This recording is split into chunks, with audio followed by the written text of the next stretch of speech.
গোপালগঞ্জে সেনাবাহিনীর উপর হামলার প্রতিবাদে রিজার্ভ বাজারে বিক্ষোভ।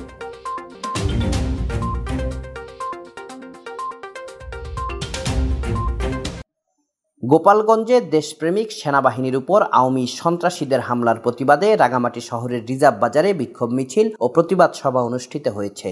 রবিবার সন্ধ্যায় রিজার্ভ বাজার লঞ্চঘাট থেকে বিক্ষোভ মিছিল শুরু করে বাস স্টেশনে এসে সমাবেশ অনুষ্ঠিত হয়। সমাবেশে জেলা যুবদলের যুগ্ম সাধারণ সম্পাদক ও শহর যুবদলের আহ্বায়ক সিরাজুল মোস্তফার সভাপতিত্বে ও সদর উপজেলা শাখার আহ্বায়ক আনোয়ার হোসেনের সঞ্চালনায় জেলার সাবেক সাধারণ সম্পাদক মোহাম্মদ ইলিয়াস, জেলা ছাত্রদলের সাবেক সাংগঠনিক সম্পাদক মোহাম্মদ জসিমউদ্দিন, জেলা ছাত্রদলের সহসভাপতি মোর্শেদ আলম ও খোরশেদ আলম, শহর শ্রমিক দলের সাধারণ সম্পাদক মোহাম্মদ সিরাজ, জেলা যুবদলের সহ ধর্ম বিষয়ক সম্পাদক নন্দন কর্মকার, কলেজ ছাত্র দলের যুগ্ম আহ্বায়ক মুক্তার হোসেন, ২ নং ওয়ার্ড যুব দলের আহ্বায়ক নূর মোহাম্মদ দুখু, জেলা শহর সদর থানা যুবদল, জেলা ও কলেজ ছাত্র দল ও শ্রমিক দলের বিভিন্ন স্তরের নেতৃবৃন্দ উপস্থিত ছিলেন। Desk report, CST TV।